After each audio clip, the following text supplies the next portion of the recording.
Welcome, Facebook family and friends. Today on the Indie Show, my special guest is Carlos DeVaughn Railey. Carlos has played for Blue Magic, Major Harris, the Tramps, and Harold Melvin, and the Blue Notes. Are we okay, Gilbert? Say something again. Are we okay? We okay. Okay. All right then. Okay. Hello, Carlos. I just wanted to make sure that the music was being played. How you doing? I'm fine. How are you, Doris? I'm okay. And welcome to my show this afternoon. How have you been? I'm fine. It's good to see you. Thank you. Same here. And thank you for accepting my invite. Yes, okay? Yes, okay, now what we do on this show, we take you from your we take you through your musical journey. yes, Okay, from the beginning, when, what, how did it all begin, to the present. And Facebook family and friends, we follow you. Okay, we travel your journey with you. Okay, so are you ready for us to travel with you this afternoon? I'm more than ready. You ready? Okay, so tell us how, when, and where. How did this musical, this music, this drumming, this love for music, how did it start? Well, Doris, it all originated in the 60s. My mother, God bless her soul, Patricia Kelly, Okay. we lived on 266 South Eichton between 57 and 56 in Spruce. Okay. And Okay. she has Okay. 4 brothers, my uncles. One of my uncles' name was Stephen Kelly. Stephen Kelly. And he originated a group called the Volcanoes. Oh, I remember the Volcanoes. Yes, and they had Yes, a I couple do. of hits. I shouldn't say that, right? But I do. Go ahead. It's fine. Okay. And he originated the group, and what they did, I was like in my early teens, and running the streets and stuff. But I used to come home from school. I went to Hamilton School on 57th and Spruce, right around the corner.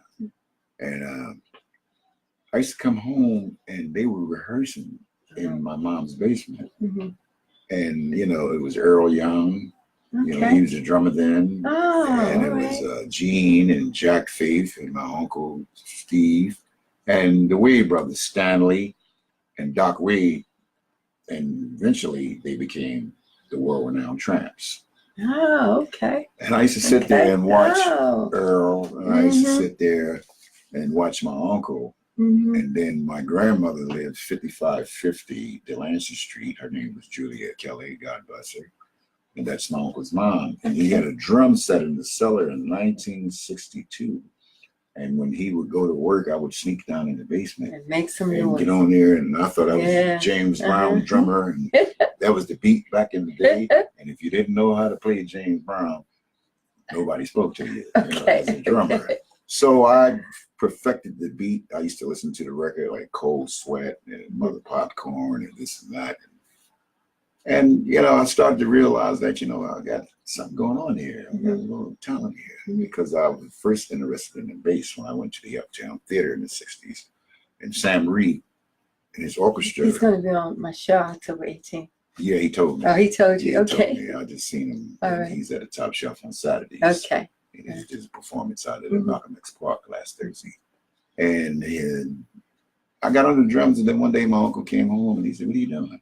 I said, "What does it look like I'm doing?" He said, "Well, concentrate on the foot and stay on the one because you're pretty good."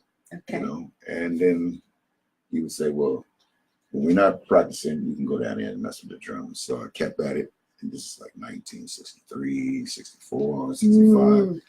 And then when they had a hit record called Storm Warning, and they were under the tutelage of Can you play that? Yes. Okay. They were under the tutelage of Audit Records, under the tutelage of Jimmy Bishop and a couple other people. And then my uncle told me one day, he said, "Get dressed, because I want you to see us perform." And we went up to the Uptown Theater on Gordon Dolphin, 65.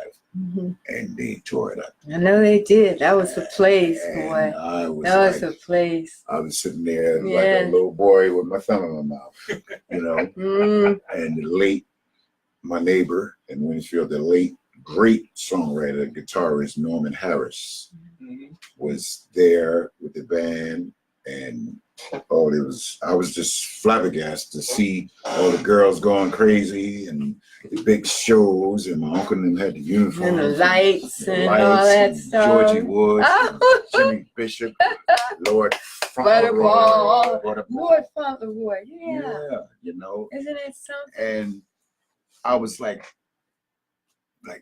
really, really impressed of the big presence of the show. And then when my uncle and them came out, ladies and gentlemen, these are the volcanoes. They were bad. They were bad. I remember. I Yes. felt so. They were doing those steps so and everything, and proud and privileged to see my own family member up there. Yeah, I remember them. And I told my uncle when he said, "Come backstage." I came backstage. That's when I first met Georgie Woods, and then Bill Cosby was back there, you know. And I met a lot of people. Sid Booker, he ran the theater. Sid Booker, and Jimmy Bishop, and my uncle introduced me to James Brown, and he introduced me to the Mad Lads. He introduced me to the Vibrations, and a group from out of Washington D.C. They did the real nice steps with the white gloves and Unifics. Oh, Unifics, yes. And Barbara Mason, her hit was out. Yes, I'm ready. And there's so many groups there. Oh, it was so many groups. It was just so many Vibrations. I remember all of them. I used to stand in line for hours to get in. Right around on Broad Street. The line went all the way around the corner. Standing line forever. And I said to myself, I'm gonna give up my little life of crime, you know, but I was doing little bad things, you know, with the gangs and the girls and the drinking. And I said, you know what? But I went to school. I love school. I like knowledge. I seek knowledge every day. Right. And next thing you know,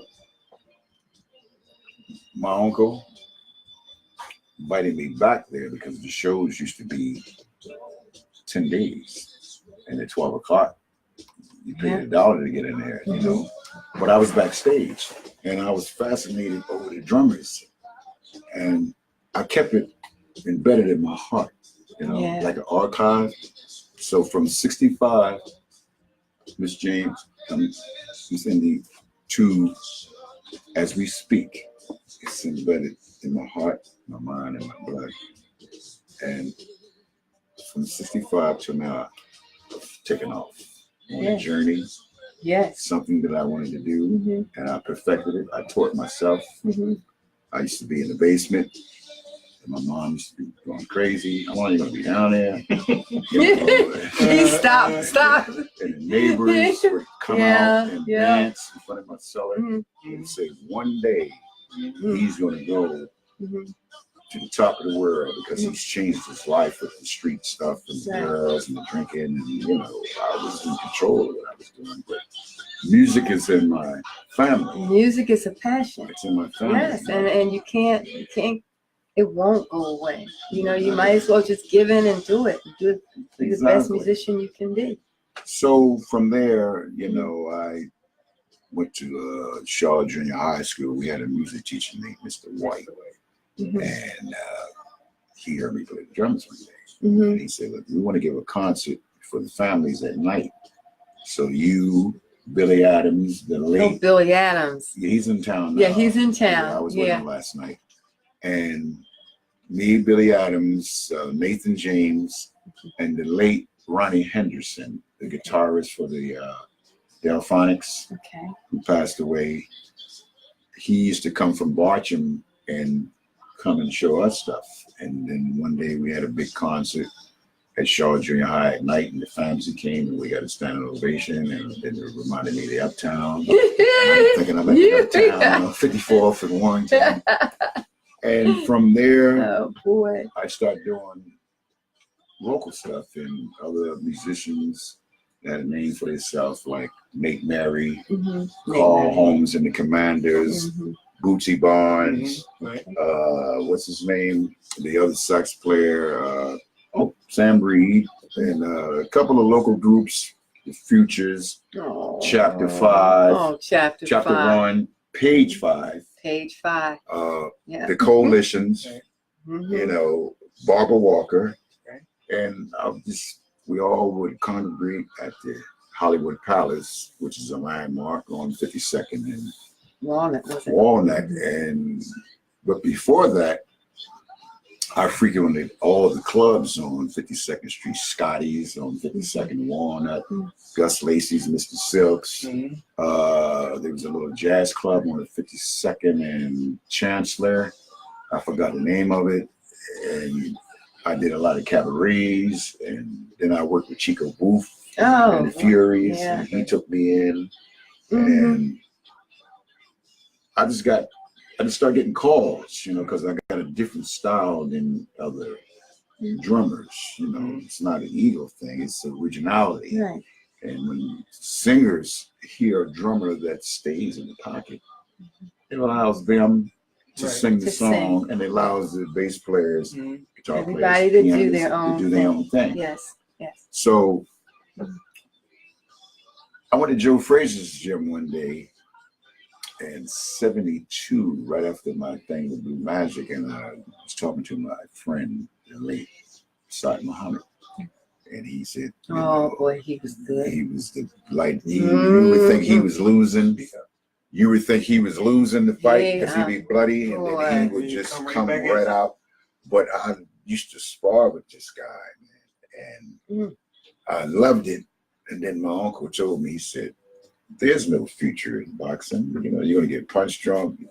You're not going to get no money. Stick with the drums. I took his advice. Then one day in 1968, there was a group from North Philadelphia called the Ambassadors. Oh, I remember them Early, too. Boy, these memories. Oh, he back there, and the drummer got sick. And they had to rush him out of there, and they had to go on in 5 minutes. But being that I was at the show to see my uncle and them, the Volcanoes, I know everybody's show. And that was a good opportunity to go to somebody else's performance, and you might get discovered, you know. And God was on my side that day. He said, and the guy came to me, Railey, one of the singers, he said, you Steve Kelly's nephew from the Volcanoes? Yeah, I seen you playing, you know, earlier at the sound check, man. And my drummer, he's out of it, man. And would you mind sitting in? We're only gonna do 2 songs. Hey. Big hands and all, right? Yeah, I went and washed my hands, put my lotion on, and my heart was beating like this. And, you know, the Uptown Theater holds 2,500 people, and it's particularly built around the crowd. If you can't make it at the Uptown, you can't make it nowhere around the world. Same thing applies to the Apollo Theater. Ladies and gentlemen, these are the ambassadors. They were dynamic. They killed it. And they're from North Philly, you know. And then when I got off, the guy came right to me and he said, here's $200. He said, can you stick around for the next show? I said, well, what time's the next show? The Uptown Theater used to produce shows 4 or 5 of them a day. And then they had the world-renowned midnight show. The midnight show. And you didn't come out of that theater at 2, 3 in the morning. The midnight show. And I said, well, can I go home to West Philly and change and, you know, come out these jeans and put on my little dress pants and shit? He said, no, brother, stay right where you are. Matter of fact, I'm going to invite you to dinner. There was a lady across the street that sold dinners on Carlisle Street in the back of the Uptown. Soul food. It was delicious. And he said, give him sweet potatoes, some rice, some beans, some chicken, give him some extra chicken. This is our drummer for the next 3 days. Oh, wow. That was great. Great. We went down in the basement where all the dressing rooms were. I'm getting the chills just talking about the Uptown. I mean, it's just a great feeling. Yeah, I wanted to speak to you about that. You know, what they're doing now. It saddens me, you know. And they will go downstairs in the small dressing rooms and sing. And I had a phone book. and sticks. And the guy said, this follows the bass player, you know. You're so good to be true, can't take my eyes. Yeah, that's it, little brother. So from there, Sam Reed and his orchestra, they thanked me and said, you're a lifesaver. And to this day, I tip my hat off to Mr. Sam Reed. And he's been instrumental in keeping the Uptown. And he did a lot of studio work. And then eventually, when my friend Teddy Pendergrass became a world-renowned singer, he took Sam under his wing as his musical director. And, you know, I'm happy to see other musicians get opportunities that they would never get in their life. So from the Uptown, and then there was a local group in the early 70s called the Futures. Futures. You know, John James and Futures. Frank Washington and Kenny. And I was working at Woolworths, the old Woolworths on Street from Community College. Keep going back. I mean, it was a long time, long time. I'm only 27. And I met this guitar player named Tony Washington. He lived in the housing apartments on 46th and Market. He said, I seen you play at the Hollywood Palace, and I know who's your uncle. Your uncle's group of Volcanoes are very, very good, man. And they on their way. I said, all right. So he said, listen, there's a group coming out. They got a record out called You Must Have Put a Spell on My Mind. I said, I heard it on the radio. I said, I know one of the guys in the group because he drives the 52 bus. His name is Ron. And he told me they were going to do something. And then the guy took me to rehearsal, and I met Ted, the Wizard Mills. Ted Mills. The original Blue Magic before the Sawyer brothers came on, and Keith Benton and Rick. And I did that song, and I did another song, and they were impressed. And I was like, you got the gig. I said, you guys got a hit record, man. You got the gig. So we went over to Camden, New Jersey. I think it was Loretta's Hi-Hat Club, if my memory takes me back. That's it, Loretta's Hi-Hat. Yeah. Rolling, and Kenny used to be there all the time. Carl Chambers. Carl, Because it was a local talent there. That's how Harold Melvin and Teddy and Lloyd and Jerry and them got the break, because Kenny Gamble and Mr. Huff happened to be the audience. And they heard Teddy's baritone, and they were really, really impressed. And I was there. I wasn't playing. I was just sitting in the audience. And they took them and wrote songs for them. The rest is history. We'll get into that part. But moving right along from the Uptown, I said, I used to visit Tony, and one day he got a knock on the door, 71. He said, who is it? It's John and James King from the Futures. John and James King. Yeah, the brothers. And how do you know I was here? You know? People know a lot of stuff about you that you don't think. Yeah, I know. That's why I love you looking at my phone. Somebody watching me. But I know I'm not doing anything wrong. But he asked me, he said, you Carlos? I said, yeah. He said, you're a bad boy. I said, thank you, man. So you want to come play with us? I said, well, I'll sit in, because at the time, I don't know what happened to their drummer, but Bob Mack was a guitar player. And I told him I couldn't do it because I was with Blue Magic. So I played with Blue Magic for 3 or 4 gigs, and then Alan Rubens, Women of Talent, made a comment to Ted, and they got the hit record. And they couldn't travel because these guys was driving the bus. One guy was construction, the other guy didn't want to leave his wife and kids. So he put together the Sawyer brothers and Keith Benton and Rick. And at that time, I had left and went back to Chico Booth and Furies to do some concerts. And Blue Magic just took off. So when I went down to the office, 12th and Vine, and I met Larry James, and Larry was like, man, I know you for a long time, bro. And he said, you a bad boy. I said, no, you the bad boy. I said, you're the only one in Philadelphia and in Jersey besides A friend of mine named Gerald, he plays drums for a local group called the Soul Deviants. Now he plays, he played back, is it Gerald Six? Something like that. He was the drummer for the Soul Deviants. They were a big band. Yeah. And I said, Larry, you're the only one in Philadelphia besides him that's playing double basses. That was unheard of back then. And Larry James was like instrumental in what he was doing, and he got a lot of calls, the Delphonics, the Manhattans, this group, studio work, Blue Magic. He was the perfect fit for Blue Magic, the perfect fit. Not putting other drummers down, but Larry James is a show drummer. I'm a show drummer.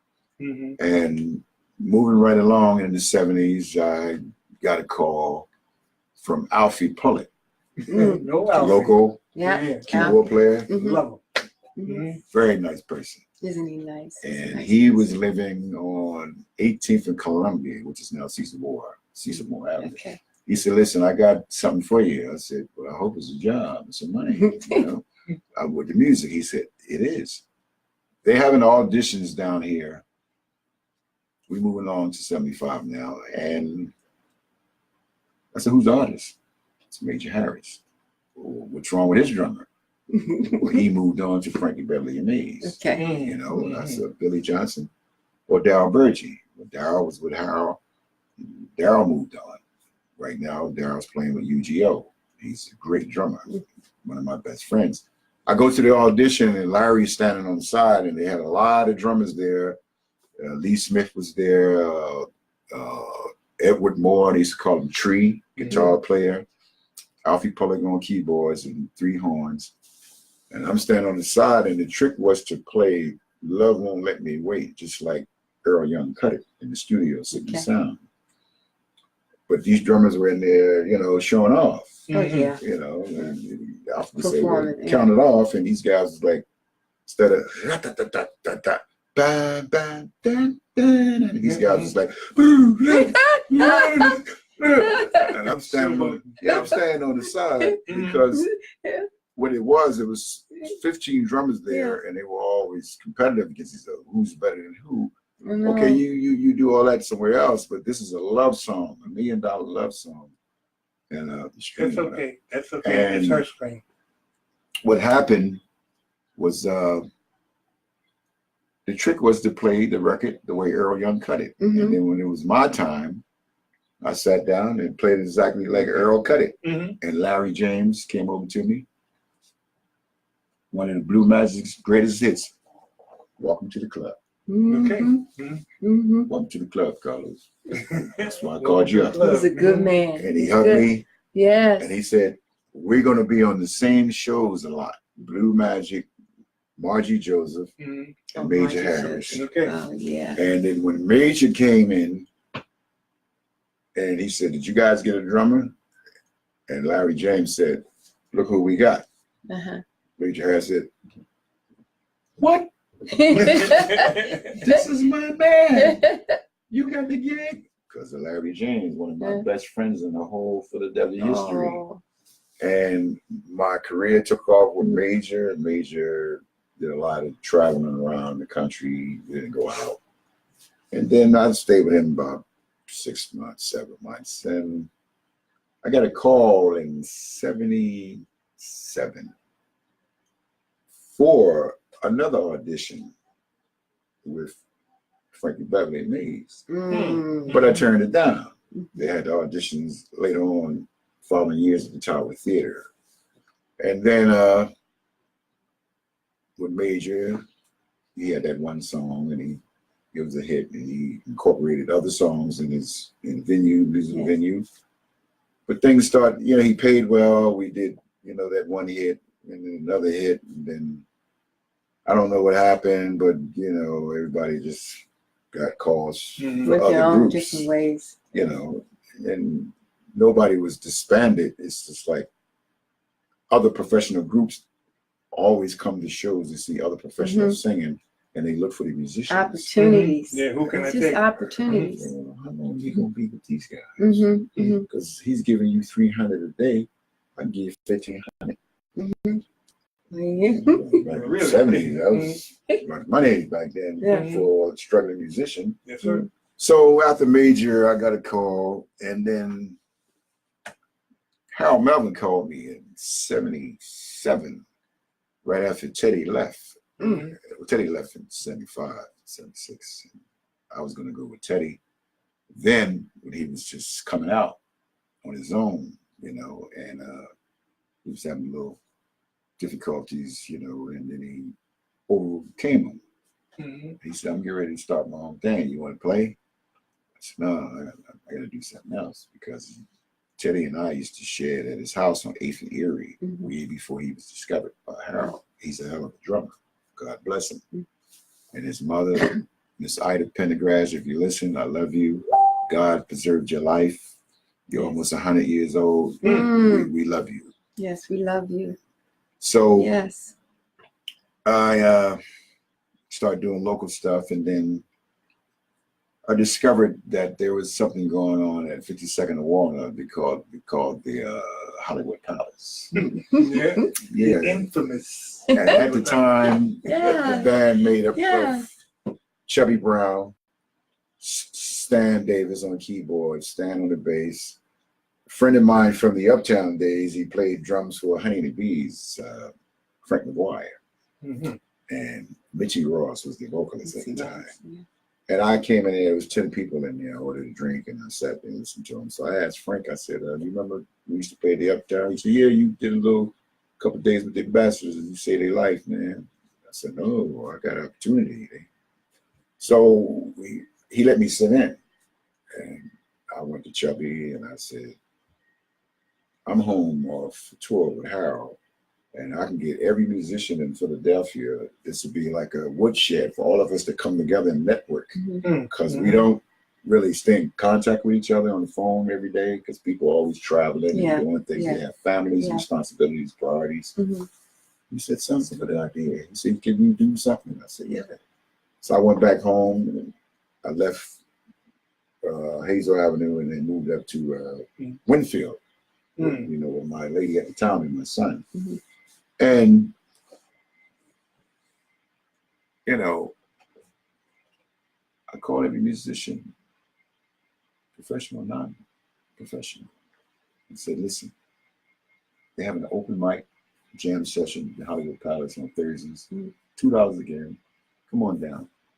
The next week, 90 people in there. oh my goodness. And Chubby came over to me, and he gave me a hug. He said, thank you. You're giving local musicians who are not as famous as you guys traveling around the world a place to a platform to play, showcase, and it networks, and it draws other musicians in, and they can do their thing, because you never know who's sitting in the audience that you might get discovered and be able to play on records or able to hit the big time. And another friend of mine started coming down, the late Frank Austin. And he tragically died in a car accident a couple of years ago. He was one of my best friends besides Larry James. And he would come, and we would bring the horns in, and then the thing got big, and then they owned it. Danny Fry, he passed away, and it's changed hands. Now it's called Festivals. Trinidadians got it, but there's no music in here. We tried to bring it back. Are they trying to do the same thing again? Well, what happened was about 3 months ago, we discussed it with the lady and down there, and she didn't know that the Hollywood Palace is a landmark. And they tore the bar down and painted it all different colors. Like, I feel like I'm in Kingston when I go in there. Yeah, Mom, what go on? What go on? What happened to all the stuff? So I went to her, and then she went to my man, Kenny Jackson, local bass player, great singer, great songwriter. And he brought in his band. I supported him. And she gave it a try to bring back the old alumni from the good days, the 70s, early 80s, the Hollywood Palace. And the first night, jam-packed. All the old faces. That's great. That is great. All the people. That's great. And but a lot of a lot of us have Yeah. passed away. Right. So the sons, the sons of The sons came in. hey, my dad used to be on the stage. Oh my gosh. Mhm. And he has his bass now. Mhm. So that is really what That's a makes vintage me bass, happy too. to see like father, like son. Yeah, it makes you very, very happy. Very happy. I love it. Mhm. I love it. And Mhm.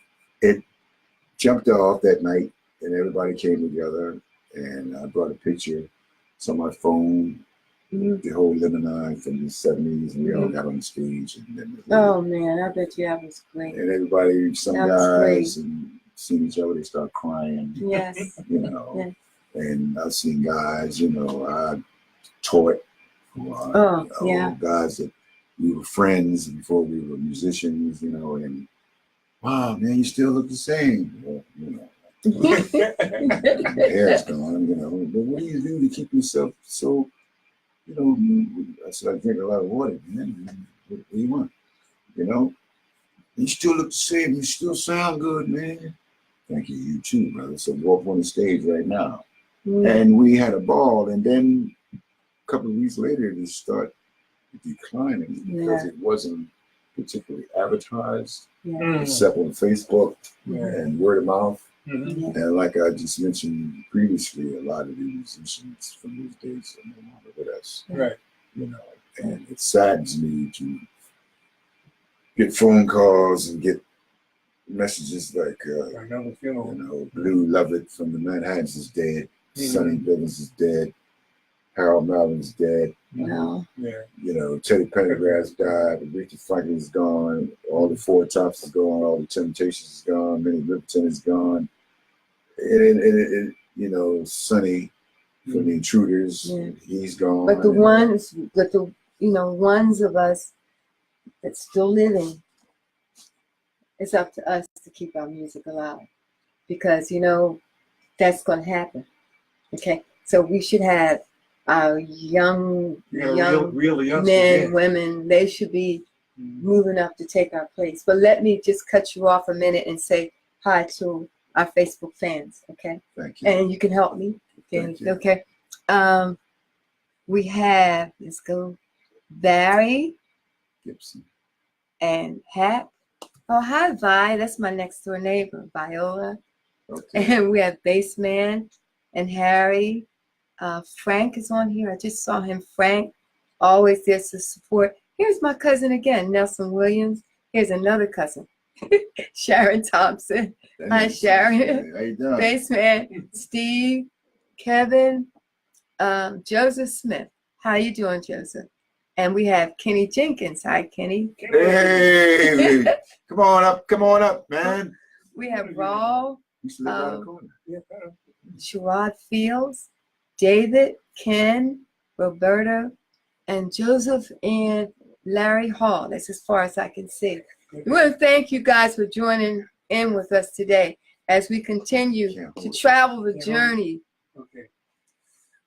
Doris, Yes. we have to take a station break. For Okay, we're going to take a station break? Yeah, I'm going to play some Okay, music. let's hear some music then. 1 minute. We're going to take a station break. Okay. I drink a lot of water. This is the first. So what did you do to this? Huh? What did you do? Come help me. Because I was getting ready to say some stuff. But What I do? yeah, it said reload. Cancel. No, you got to look at this. I'm not going to touch it. Hello.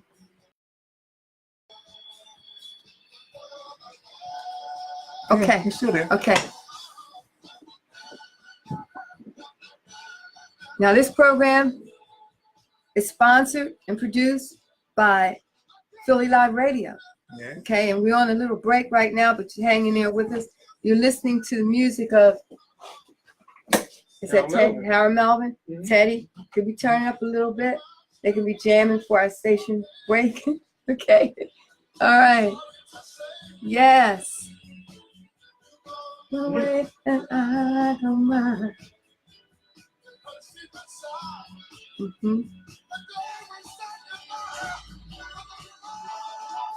We always provide a platform to showcase one musical journey. The indie show is doing good, and I have to thank you for supporting us. We're here every week, sometimes 1-2 times a week, and you're always here with me. And I thank you for that. Welcome back. Okay. Thank you. Now, can we continue this musical journey? Yes. Okay. So what are you doing now? Tell me, what are you doing now? Well, what I'm trying to do, and I'm being successful in, and I'm trying to open the door for younger musicians to provide some insight for them by having open mic sessions in local lounges around Philadelphia. And so far, it's working. Mm-hmm. And I want to see less fortunate musicians who've never been out of Philadelphia, Mm-hmm. and they're very, very talented. I want to see them progress musically. I want them to be discovered. I want them to go in the studio if they have any original music and produce it. Mm. You know, because a lot of young guys, you know, they regulated to the rap music and the hip hop, but they're stuck in the neighborhood.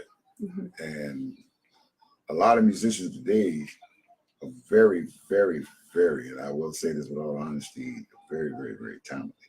Yes, And yes. they are wasting Yes. their talent by hanging out and doing this and the other. So I created a platform it started in 2016 at a venue on 69th and Market called the Studio Movie Grill. Yes, and you were there, weren't you? Yeah. I saw you there. And Jackie McGee from the Keith Sweat fame, Make It Last, she would fly in from New York, and she was the hostess, and the place got jam-packed every Saturday night with more female vocalists that I didn't even think existed in Philadelphia, and they're so talented. And at the time, my ex-fiance, Linda Smalls, she was the hostess. She's also a great singer and the daughter of the great Leonard Smalls, you know, Reverend Leonard Smalls, and she sings jazz. And when I was with her, we used to go to different venues around Philadelphia, and she would sing and I would play drums, and that was instrumental in helping other female vocalists who would come up to me and say, can I perform next, or can I do this, because you are very good at what you do. So we started off at the Studio Movie Grill, and things were progressing, and then next thing you know, one of the producers down there started to, he seen the crowd coming in, and because they got 9 movie theaters upstairs, and we were down in the lounge, and the people that were coming out of the theaters were like, wow, live music, and everybody's singing, and I would grab people and say, can you sing? Because I heard you singing Minnie Riperton a few minutes ago. You could go home and change and come back. And my band, I got the heavy hitters. We know everything. They read music, and I know every song in the world. And they would come back the next week, and a young lady, you know, walking with her son, the next thing she's up there singing, you know, Natalie Cole, Inseparable, and getting a standing ovation. And then it just got big, it took off, and it made me happy. See, it's not about me, but it's about what I'm trying to do for the youth, because I've been around the world, every country, every nation, and that was then. It's over. That was something that God gave me, and something I always wanted to do as a youth. And you have to pass your gift on. It's not over. You have to pass your another gift on. transition. That's all. Yeah. Well, I want to pass the torch. There you go. And, pass it on. I did my thing, but I never forgot where I came from in West Philly, and people appreciate that. And I'm back, because I was gone for a while, and then I came back, and I'm still playing, and they're like, wow. Well, everybody, you know, like all the artists come in, then and they want to give back, and they say they want to give back to the community, they want to give back to the younger, you know, generation and all that. Yeah. Well, we just need to do it, you know. And you took a step by putting together the venue at the movie grill. Yes, ma'am. And you took a step. Now we all have to get together and do that. You can't do it alone, you know. And since we all have the same goal, Instant Funk yesterday, they have the same goal. Gilbert and I have the same goal, and we're trying to use the show as a showcase, a platform to showcase individual artists and their talent. Mhm. So if we put all this together, Mhm. then we can do it. And You know, we just let's Right. do it, right? and you guys are doing Yeah. a hell of a job. We got Thank you, and we thank got you. we have a studio here, and it's not much. It's not much And we got our as far as radio costs. station. And we have a radio. You can come here and you can record. And We can play. put your songs on the radio. We can do this Facebook Live with all this equipment we have here. You know, so we're here to Did you help. hear that? Did you hear We're that, here to help. Philadelphia? Yeah, we're here to help. Street Live Radio. Yeah. That's great. And Mhm. see, that's one of the instrumental reasons that I came here on your show, Yes, because you and Gilbert are doing such great things to keep the music alive yes. and to give the younger people an avenue to, you know, Express showcase themselves Right. and come over here and do original stuff. And, Yes, sir. and you never know, you might get a hit record out. Yeah, you never can tell. And you spread and You never you're can tell. spreading the joy Hmm. and you're keeping the music alive. So getting back to 69th Street, Hmm.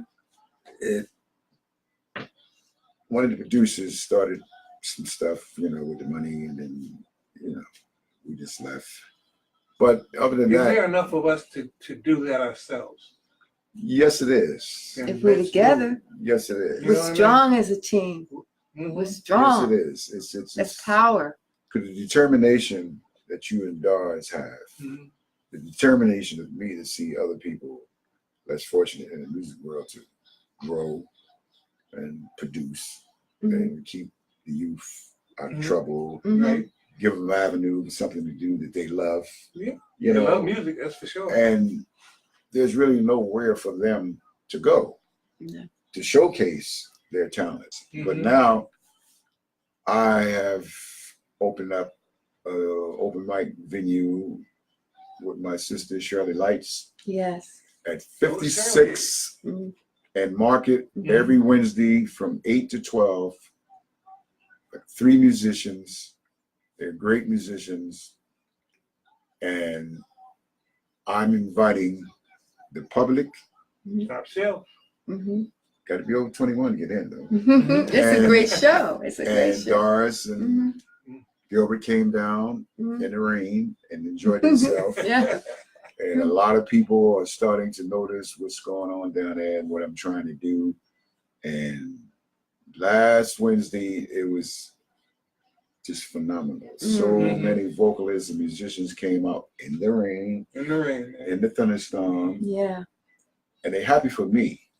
But it's not about me, it's about them. Mhm. And hopefully this Wednesday coming up in Philadelphia, Who do we have? that you guys can come out. It's free of charge. Got good soul food, Mhm. good music, You just got to pry me away from this stuff here, man. good I'm telling drinks. Yeah. You know, Yeah. It was fun. And Yeah, it's it a was. nice atmosphere, parking, if you can find it. Mhm. And it's really great. And I'm happy that I'm doing this for the public. And even you people listening in Jersey and Delaware and New York, this thing is streamlined, or it's all over the country. Come on down to the Top Shelf Lounge every Wednesday from 8 to 12. The Carlos DeVaughn All Stars, that's me, featuring My girl, Philadelphia Shirley. legend, Yeah. Shirley Lights. Yes. And Shirley's All right, so man, great. Great vocalist. Shout out to Shirley Light. The incomparable Mhm. Shirley Lights. Yeah. There you go. And we grew up together in the 60s or 60th and Chestnut, and neither one of us knew that we were going to make it in the music world. She was the greatest track star runner in the neighborhood. Nobody could beat her. Really? Pen relays every day Yeah. couldn't beat her. Shirley was killing it, huh? And now look at Shirley, went on with Billy Paul Yes. Yeah. across Yeah. the world, Exactly. and I went over with Harold Melvin for 10 years across the world. And God has opened us. Mhm. He opened up our hearts. Mhm. Something that we admired as children of music, and look where it took us. So now we're giving back to the community with the help of Doris Mhm. and Gilbert, and we ask faithfully that you guys come out. I don't care if you play the violin, Yeah. harmonica, Yeah. Ain't nothing wrong with you violin. got jokes, or you play the drums, guitar, What was bass, it, John sax. LePonte? Mhm. Come on out, and I guarantee you enjoy yourself. You'll come back and spread the word to your friends. And we're just keeping the music alive in Philadelphia, because I'm saddened by the closing of the Uptown Theater. It was sitting on Broad Dolphin, rotten. And I went by the other day with my friend. That was our home away from home. Yes, and the marquee is still there, and the payment is sinking in, and we see these big rats going down in there. And I'm kind of like bewildered. How can Temple University, which is different from what we're talking about, generate millions of dollars to renovate Broad Street from Broad and Susquehanna all the way to Broad and Vine? You left the Uptown. And skipped to Uptown. Because I thought it was I had heard that it was a lady who took over the Uptown. Well, is that true? It's true, but she didn't have the right amount of capital to start renovations, because what happened with the Uptown years ago, the water tower, in a bad storm, it fell inside the theater and it caused a lot of damage, water damage. So the place is repairable. It wasn't no real structural damage except the roof.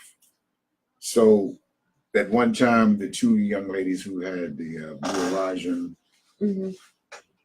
boxing venue, they tried it. It didn't work. The late, great Teddy Pendergrass, he was going to put some capital in, and he didn't have a backer or a partner. My thing is, where did the money come from to renovate Broad Street? And now the old DeVaughn, Lorraine Hotel, all condominiums and penthouses. And just recently, Doris, somebody put up millions of dollars to open up the Met on Broad and Popular. Met? And guess who's starring next month? Who? Charlie Wilson is opening it up. Oh my God. The Met. My sisters used to go to the Met. Okay. I used to go to church with my grandmother when I was living in Philly in the 60s. It holds 3,000 people. They renovated it, and Charlie Wilson starts there next week. But nobody put money in the Uptown. The Uptown is the equivalent of the Apollo in New York. Yeah. This might sound a little abstract, a little crazy, but with all of the musicians and all from way back in the day to now, we do have a few out there that have really made it super big. Yes, sir. Right? Yes, sir. If we plead or ask, do you think we might get a response from, I don't know, let's say like a Will Smith or a Patty and all coming together with their funds, their means? Well, I'm glad you brought that to the table, Gilbert, because they're not really interested in that. They're interested in what they're doing. And they had the capital. Yeah, but that could be with their name on it or something, It makes saving an historic building. Everybody black in Philadelphia, they got a little bit of age to them, knows about what's going on, what happened with and many of them perform. And Patty LaBelle used to be at the Uptown all the time. Patty LaBelle and the Bluebells. Yeah, I mean, all of them. They used to be there, and I don't think. What I'm getting at is, there's no reason why that institution, that building, should be falling apart. I'm in total agreement with you, Gilbert. But here's the thing: Will Smith wasn't around when the Uptown was in his heyday, and he really doesn't know the history. But his parents, who lived in Overbrook, were there in attendance. Yeah. And Will Smith has a hotel down on Penn's Landing, not too far from Penn's Landing, that he invested in. Oh, that's well and good. Okay. I'm going to ask you a question, and I'm going to ask you the same question, young lady. Kenny Gamble is a millionaire over and over. Okay. He started there in the bar next to the Uptown back in the 50s, 60s, Kenny Gamble and the Romeos. Carl Chambers, Roland Chambers, Masako Owen. Chambers brothers. They're my friends, 52nd Chancellor. Right. Kenny he did something that no other black man in the music industry has ever done besides Barry Gordy, is to get on the map with Atlantic Records. Clive Davis and made that deal for Philadelphia International. And hit after hit after hit after hit took Motown off the map. He's a millionaire 10 times over. You knew that the mayor, Bill Finley, doesn't have any money. Earl Young, Alfie Pollock are on the Uptown Committee, but they don't have millions of dollars. Right. Right. Bill Cosby, in his heyday, he lives not too far from there. When I was there in the 60s, he would be backstage with Sid Booker and us and, drinking and talking. He's a billionaire. He knew when it closed, he could have, but he didn't do it. So I admire you, and I tip my hat off with that question. These musicians and these people with these gold albums, platinum albums, millions of dollars in the bank, donate to it. Yes. You are part of that history. Yes. You're not going to go and represent Philadelphia at the world-renowned Apollo Theater. You're from Philadelphia. Right. Your roots here. The Uptown Theater is a landmark. Right. You tore down the Spectrum. You tore down the other, but you remodeled it, renovated it, and now everybody's going down to see the Eagles and all that. Okay, the Spectrum is a landmark, but you rebuilt in the same location. Right. If they tear the Uptown down, they will have to close Broad Street down for at least a month for all that debris and cement and stuff to fall. They're not going to tear it down. Somebody, somewhere, whether it comes from the charity, we just have to pray on this. God is good all the time. God is good. And somebody somewhere is listening to us, and they're a part of that history. And they're financially well off. Somebody feels the same way Somebody we feel out there, about the Uptown. And it don't have to be one person. It can be a multitude. But I think we have to get together as a people, and we have to be able to write things down, develop some kind of plan or whatever. I mean, to be able to submit to, even if someone out there is listening. How about a GoFundMe page for the Uptown, Save the Uptown, a drive? Well, you have to have It won't work. You have to have a plan, and the plan has to be, and in the plan it has to include all the people that we're talking about. Exactly. And we talk about it, but you can't go to Will Smith and say, we want you to do this at Uptown and is that.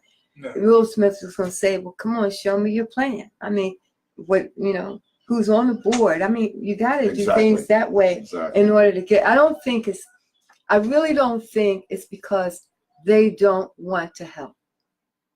But I think that you have to go to people the right way. Yeah. And if you can get one, then it's like me. When I started the show, it was hard for me to get one artist. Okay. Really? But then when I got one and I got some, now they call me. And I think that if you can get one of those millionaires out there, to help.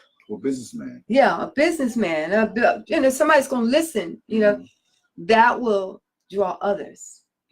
So we have to start, because we have many African Americans who's billionaires, and I think that they will help if they would just approach the right way. So let's try to put it together. And sounds good. And if you're listening out there, you can join in, and we try to put things together and submit it. Well, I'll tell you what. Let's use Carlos as a focal point. Yeah, he's the leader. You got a number for us, Carlos? Sure. You call me at 267-385-0780 any time of the day. Any of you businessmen or financially well-off people that might want to make a contribution, because if we get the Uptown, the landmark, back in play in action, you're going to get your investment back. But just try. Just try, because a lot of us who are financially well-off, businessmen in Philadelphia, entertainers, a lot of us have passed on, and there are not too many people. Not too many people left or financially stable enough to make the investment, but they know what's going on. And it would be a travesty to Philadelphia if a construction site came and leveled that building off, man. And a lot of people that are still in that neighborhood since the beginning of the Uptown's heydays in the 50s and 60s is Don Do Shop right around the corner. Don Do Shop. He's still there, but he doesn't have 3, 4, 5 million. No, we got to use our heads and do it a different kind of way. And they've had plenty meetings with Janie Blackwell and other people down, and the mayor, Kenley, and they want a committee, and people were speaking about the Uptown, our age and younger. Right. Please save it. Oh, we don't have nobody. Where'd you get the money to open the Met and the DeVaughn Rain Hotel? Who's renovating all that? Where you getting the money to make the gallery on 8th Market into condominiums? Where's all this money coming from? Yeah. The Uptown Theater to renovate it would cost no less than maybe between 7 and 10 million. I'll go in there and help them. Yeah. Give me a shovel and a hammer and some sheetrock, and I'll be in there getting dirty, because it hurts me to see that nothing is being done with that. And then the sons and daughters of the old neighborhood, it would generate jobs in the neighborhood. Jobs and all this talent now they can go there just like we used to do, and they can watch, they can perform, and stay out the streets. There you go. So everything will be good. There you go. It's not just about us, but it's about our youth needing a big venue to go instead of paying $50, $60 to get in there just to see something, but they want to perform too. Yes. The Uptown, we can just put on shows for the youth, and it's an avenue for females and males to showcase their talent. Their mother and father used to displays all the time before they were born. Family. And keep the family tradition going musically, and say, my dad, my mom, my brother, my uncle, my aunt, my grandfather, grandmother used to perform on this stage. Now I'm performing on this stage. And they looking down at me and they proud of me. But that guy Carlos and Gilbert and his wife, Doris, they were instrumental in getting this message across. And it's not just falling on deaf ears. This is viral, and we're not asking people to go out of their way to generate something and they don't get nothing back. We need an avenue for the youth and all the musicians to keep the music going, somewhere for them to go. That is a historical landmark, and it needs to be networked and saved. Even we got to go to another city and talk to an investor over there, and he said, "Well, oh yeah, I used to go there see Red Fox, Mom's Mabley." Red Fox and Mom's Mabley. Oh my goodness, Mom's Mabley. I can go back, girl. I'm only 27. Okay. Look here. Unfortunately. Okay, it's time for us to go, right? Okay. So go ahead. So I want to say thank you. And I want to say thank you. And I also want to say our conversation was great. And when we walk out away from this interview, we need to stay in contact, because I think together we can pull something together. Yes. We can at least attempt to try. Yes. Because one man can't do it, but a team, a power team can. Yes. We can make it happen. Yes. And I want to say thanks to all the Facebook family and friends for joining us today. This isn't a regular scheduled day, but because we had a special guest, we had to come on Friday when we can get him. Carlos is always working and doing so many things, and we need to support him at the Top Shelf on 56th and Market on Wednesdays from 8 to 12. Open mic, and tomorrow at the Pony Trail, 47 on 52nd and Girard. Yeah, come on out. Yes, let's give him support. And also with him, he has Shirley Lights, and she's a great person, and she's a giver back to the community. So we need to support them. So thank you very much. Thanks, Gilbert. Thanks, Philly Live Radio.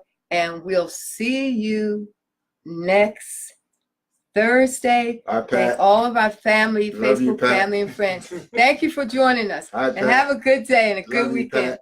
Bye-bye. All right, y'all. And we are out. Wow. Thank you. Thank you. Thank you. Thank you, man. Could I? Gilbert. Oh, if I say anything, make sure I'm out because I couldn't click it. Let me get around. Okay. That was a great interview. Thank you. That was a great interview. I hope y'all didn't. I hope y'all didn't mind. Thank you. Thank you, Mom. I hope y'all didn't mind me like really elaborating on the Uptown. No, that's great. No, You know, that's 'cause it was supposed to be by me, but I can't.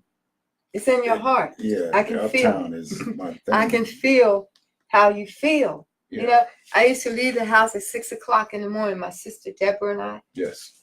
and we used to leave, we sneak out the house because, you know, we couldn't leave at that time. Mm-hmm. And we stand in line from